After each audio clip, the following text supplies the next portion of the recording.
அவருடைய பரிசுத்த நாமத்திற்கு மகிமை உண்டாவதாக. ஜீவனுள்ள வார்த்தை வசனத்தின் மூலமாய் தேவன் இன்றைக்கு நம்மோடு கூட பேசுகிறதான வார்த்தை ஏசாயா 44 அதிகாரம் 21 வசனம். யாக்கோவே, இஸ்ரவேலே, இவைகளை நினை, நீ என் தாசன், நான் உன்னை உருவாக்கினேன்.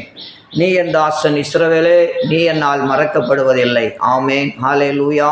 இன்றைக்கு தேவனாகிய கர்த்தர் நமக்கு கொடுக்கிறதான தேவனுடைய வார்த்தை, இஸ்ரவேலே, நீ என்னால் மறக்கப்படுவது இல்லை.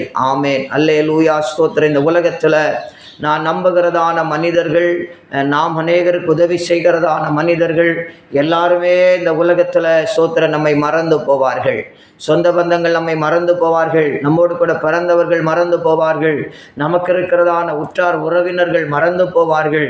ஆனால் யார் மறந்தாலும் நம்மை மறவாத ஒரு தேவன் எப்பொழுது நம்மோடு கூட இருந்து கொண்டே இருக்கிறார். அல்லேலூயா. எந்த சூழ்நிலையிலையுமே ஆண்டவராகிய தேவன் நம்மோடு கூட இருந்து கொண்டிருக்கிறார். பாருங்கள், யோசேப்பினுடைய வாழ்க்கையில் எல்லாரும் மறந்துட்டாங்க. சகோதரர்கள் மறந்து போனாங்க. மனிதர்கள் பொய்யான வார்த்தைகள் அவன் மேல் சுமத்தினார்கள்.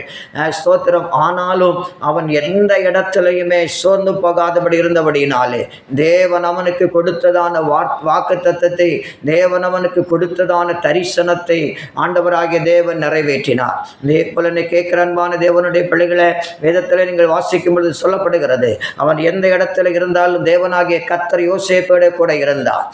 தேவனாகிய கர்த்தர் யோசேப்போடு கூட இருந்தார். இன்றைக்கு நீங்களும் நானும் ஆராதிக்கிற தேவன் எப்பொழுதுமே நம்மோடு கூட இருந்து கொண்டே இருக்கிறார். பாருங்கள், நம்ம வேலை அங்கலாய்த்து கொண்டிருக்கல. நம்மளை யாரும் விசாரிக்கல, யாரும் கவனிக்கல, நமக்கு யாருமே உதவி செய்வதற்கு இல்லை. நான் சொல்றேன், மனுஷனுடைய ஸ்தோத்திரம் உதவிகள் கொஞ்ச நாளைக்கு தான். ஆனால் தேவனாகிய கர்த்தர் நம்மோடு கூட இருந்தார் என்று சொன்னால் நம்முடைய மரண பரியந்த தேவன் நம்மை நடத்துவா. மரண பரியந்த நம்முடைய கால்கள் வலுவாதபடி கர்த்தர் நம்மை ஸ்தோத்திரம் நடத்துவா. நம்முடைய ஸ்தோத்திரம் பாத கல்லில் தட்டாதபடி தேவ தூதர்களை கொண்டு நம்மளை ஏந்தி போக பண்ணுகிறவர் தேவர். அதனால தேவனாகிய நீ என்னால் மறக்கப்படுவதில்லை.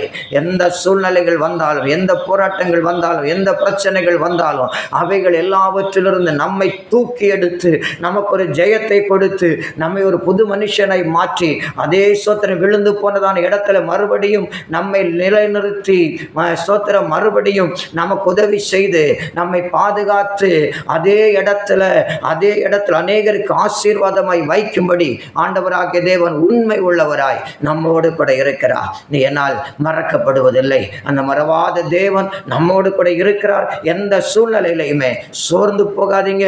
ஸ்தோத்திரம். நம்ம யாரும் கைவிடப்பட்டவர்கள் அல்ல, நாம் யாரால் ஒதுக்கப்பட்டவர்கள் அல்ல.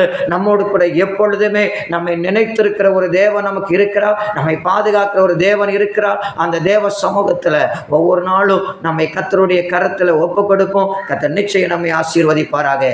God bless you. கர்த்தர் நம்மை ஆசீர்வதிப்பாராக.